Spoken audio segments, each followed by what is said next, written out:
গাছের কলা বুঝলেন, এক গামলা ছিলা এক গামলা চোঁচাওয়ালা কলাওয়ালা বসে আছে বেচার জন্য। খরিদ্দার এসে খালি চোঁচাওয়ালার দাম করে, কত করে কেজি, কত করে হালি। কলাওয়ালাকে কে ভাই একই গাছের রে, খালি এইটা দেখিস কে, এইটা দেখিস না। কয় না আমরা ছিলা কলা খাই না। তুই কলা কি চোঁচা সহ খাস? কয় না ছিলাই খাই, তো আগে থেকে ছিলে রাখছি, তুই খালি নিবিয়ে খাবি। কয় না আমি খাওয়ার আগেও খাওয়া আছে। তাহলে আপনি খাওয়ার ব্যাপারে যদি শিলা পছন্দ না করেন, বিয়ে করার ব্যাপারে বেপর্দা নারী কেমনে পছন্দ করেন? কেন আপনি খাওয়ার আগে অনেক যুবক খাচ্ছে, জোরে কার কথা ঠিক কিনা? আজকে যেই যুবকেরা বিয়ে করেনি এর ক্ষেত্রে মাঝে মধ্যে ব্যাটারি ফিউজ হয়, বিয়ে করেনি মাঝে মধ্যে ব্যাটারি ফিউজ, মানে স্বপ্ন দোষ আছে। আপনার বন্ধু স্বপ্ন দোষ হওয়ার কারণ কি? বোরকাওয়ালা না বোরকা ছাড়া? যাদের স্বপ্ন দোষ হয় আজ পর্যন্ত কোন যুবক বলতে পারবে না যে পর্দানিশী কোনো মেয়ের সাথে আমার স্বপ্ন দোষ আছে। যাদের সাথে হচ্ছে ওরা ছিলা কলা, জোরে কোন কি কলা? এই জন্য আমি একটা স্লোগান দেবো, আর মা বোনেরা আওয়াজ শোনার জন্য বসে আছে, বুঝতে পারেন না? আমি বলবো পর্দানিশী নারী যারা, আপনারা বলবেন চোঁচাওয়ালা কলার মতন তারা। পর্দানিশী নারী যারা, চোঁচাওয়ালা কলার মতন তারা, আর বেপর্দা নারী যারা শিলা কলা তারা। বেপর্দা নারী যারা, আমার মা বোনেরা একটু মনোযোগ দিয়ে শুনবেন মা। আজকে যুবকেরা নষ্ট হওয়ার পিছনে যতগুলা কারণ আছে তার মধ্যে এক নম্বর কারণ হলো বেপর্দা নারী।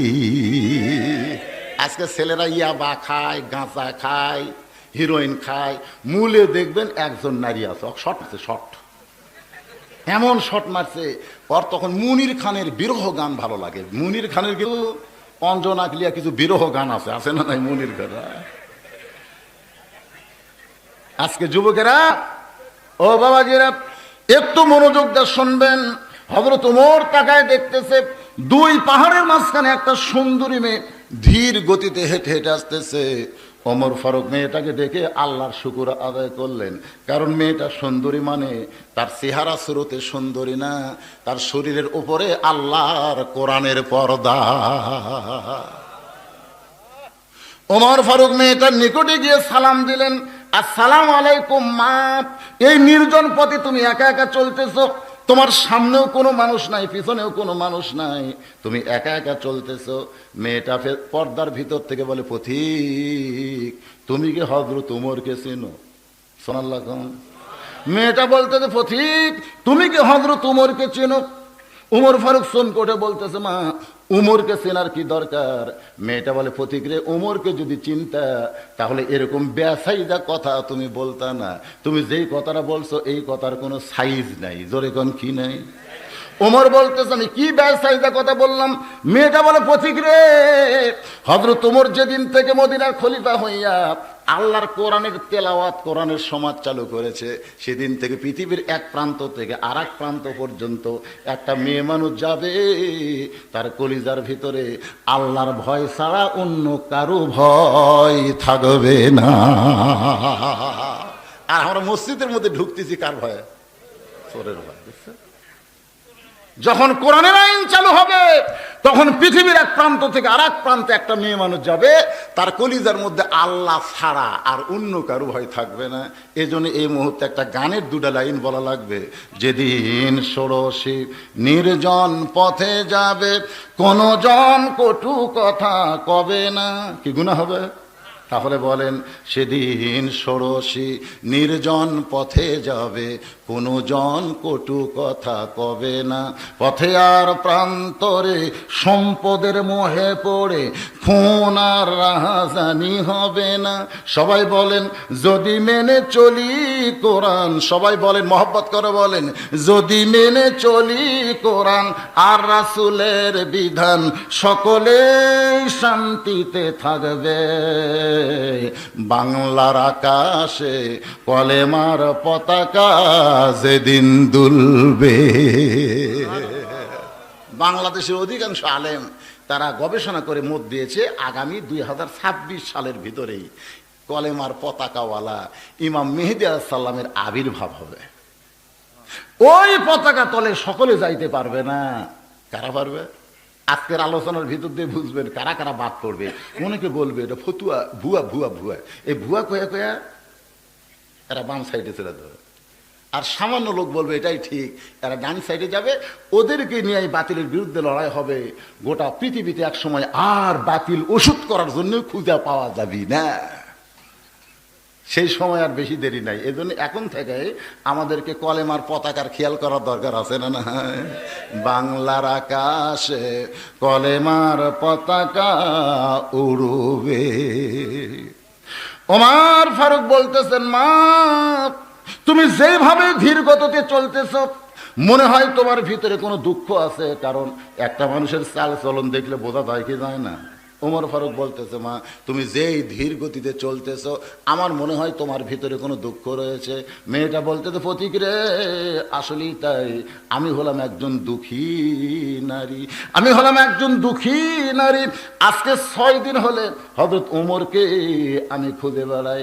ওমর ফারুক বলে, মা তুমি হয়তো জানো না, ওমর অর্ধ পৃথিবীর খলিফা, আর অর্ধ পৃথিবীর খলিফাকে খুঁজতে 2 পাহাড়ের মাঝখানে তুমি কেন পাবে? বরং ওমরকে যদি পাইতে চাও তাহলে বঙ্গভবনে যাও, গণভবনে যাও, সংসদ ভবনে যাও। এই 2 পাহাড়ের মাঝখানে ঘুরে উমরকে তুমি কেমনে পাবা? মেয়েটা বলে, ফতিক রে তুমি জানো না, যখন কোরআনের তেলাওয়াত চালু হবে পৃথিবীতে তখন নেতাকে খুঁজতে যাওয়া লাগবে না, নেতারাই তখন দুঃখী মানুষকে খুঁজে বেড়াবে। সুবহানাল্লাহ, কি কথা! নেতা খোঁজা লাগবে না রে, কোনো গরিব মানুষ ধনী খোঁজা লাগবে না, ধনীরাই গরিব খুঁজবি। আপনারা বলেন তো সম্পদের মালিককে? আরো জোরে কন। বর্তমান বাংলাদেশের সম্পদের মালিককে? যার টাকা আছে উই হচ্ছে সম্পদের মালিক। আমার 2 কোটি টাকা ব্যাংকে আছে, আল্লাহ কয় তোর 2 কোটি না, ওর মধ্যে 2.5 লাখ 5 লাখ গরিবক দিয়ে দে, গরিবের হক গরিবক দিয়ে দে, না দেওয়া পর্যন্ত তো 2 কোটি সব হারাম হয়ে যাবে। ধরে কোন কথা ঠিক কিনা ভাইজান? তাহলে আমি যদি গরিবক দিতে আল্লাহর হুকুম হয় তখন কি আমি ওই 1 কোটির মধ্যে 2.5 লাখ থবো না গরিবক খুঁজবো? গরিব আমার কাছে আসা লাগবে না, আমি খোঁজা লাগবে গরিব কোথায়। যখন কোরআনের শাসন চলতেছিল ওই সময় এক লোক 1 ব্যাগ টাকা নিয়ে গরিব এলাকায় ঘুরতেছে। প্রত্যেক এলাকার বাড়ির দরজা বলে, ভাই আমার কাছে কিছু টাকা আছে, তোমরা টাকা নাও। সবাই বলে আলহামদুলিল্লাহ আলহামদুলিল্লাহ। যখন আলহামদুলিল্লাহ বলে তখন আর দেওয়ার দরকার নেই। আপনারা তাবলীগও জান নাই, দেখবেন যখন ভাত খাতে সুবহানাল্লাহ তখন 1 দেওয়া লাগবে, যখন আলহামদুলিল্লাহ। গোটা লোকালয় আলহামদুলিল্লাহ। 7 দিন ধরে 1 ব্যাগ টাকা নিয়ে ঘুরছে, একটা গরিব নেই। এই ধনী খুব বিপদে পড়ে গেছে, কিন্তু গরিব পামো কোন জায়গা? লোকালয় বাদ দিয়ে গেছে মরুভূমির মধ্যে, যা দেখে বস্তা মাথার দিয়ে একজন ঘুম পাড়তেছে, মনে করছে আল্লাহ গরিব পাইছি রে, খুশি হয়ে গেছে, আসসালামু আলাইকুম। বস্তা হলো লাভ টাকা, আলহামদুলিল্লাহ। ব্যাগেলা বলতেছে, কে রে ভাই সালাম দিলাম, তুমি ওয়ালাইকুম না বলে আলহামদুলিল্লাহ কও কেন? বলতেছে, ভাই 1 বস্তা টাকা নিয়ে 15 দিন ঘুরতেছি, একটাও গরিব নাই, তোকে দেখে আমার গরিব মনে হয় আল্লাহ শুকর আদায় করছে। তখন 2 জন কয়, আল্লাহ আমি ঘুরি 7 দিন ব্যাগ লিয়ে, ই ঘুরে বস্তা লিয়ে, তাহলে গরিব গেল কোন জায়গায়? আস্তাইনু বিসসবরি ওয়াস সালাহ, নামাজ আর ধৈর্যের মাধ্যমে আল্লাহর কাছে জানতে চায়। আল্লাহ জানাইলো, যখন সুদ ভিত্তিক অর্থনীতিকে কবর দিয়া যাকাত ভিত্তিক অর্থনীতি চালু হবে, ওই দেশের জন্য আল্লাহ রহমত বরকতের দরজা খুলে দিবে, ওই দেশে আর কোনো গরিব থাকবে না, সবাইকে আল্লাহ স্বাবলম্বী বানায় দিবে। জোরে কোন সুবহানাল্লাহ।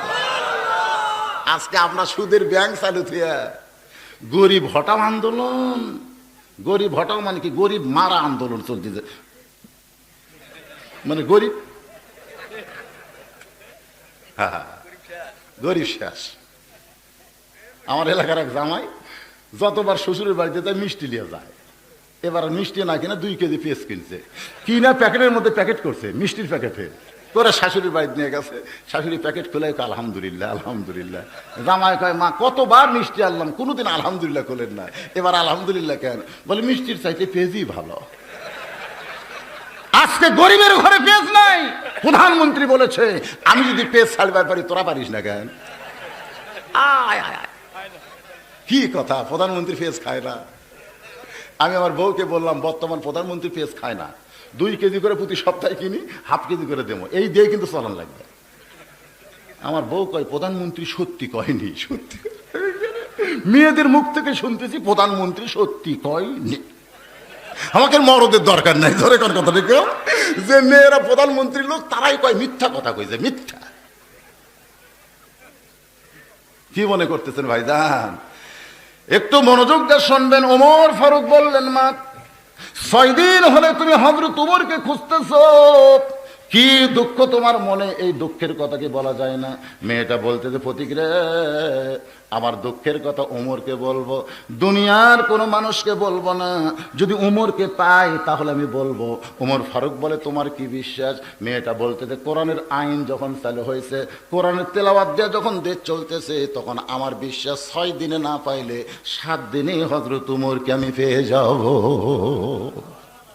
সঙ্গে সঙ্গে হযরত ওমর মাটির দিকে তাকায় ছোট বাচ্চার মতন কান্দের, বলে, মা তুমি যেই ওমরকে খুঁজতেছো, আমি হইলাম সেই ওমর। লিল্লাহে তাকবীর। মেয়েটা বলতেছে, আলহামদুলিল্লাহ আলহামদুলিল্লাহ, আমার বিশ্বাস আমি আপনাকে পাবই, পেয়ে গেছি।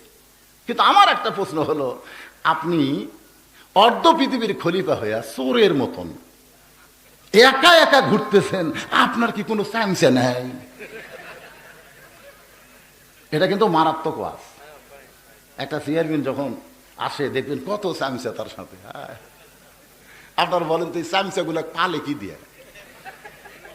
কথা কন, চেয়ারম্যানের টাকা দিয়ে পালে না জনগণের টাকা দিয়ে পালে? ভিজিএফ কাটে লেখা আছে 10 কেজি। এখন বালতির দাগ দিয়ে চৌকিদার কাছে এই দাগ পর্যন্ত দিয়ে দে, তো দাগ পর্যন্ত দিয়ে লাপা হতো 8 শেয়ার। তো একজন সাহস করে এসে বলছে, চেয়ারম্যান সাহেব আমাকে দেওয়া লাগবে 10 কেজি, আপনার চৌকিদার যা দিল তা যে 8 শেয়ার হয়। চেয়ারম্যান বলতে, তোর নাম কাটে দে, যা পাচ্ছিল সেটা ভাবি না। ওই জোর হাত করে বলে, চেয়ারম্যান সাহেব দরকার নেই, যা আছে তাই থাক, যা আছে।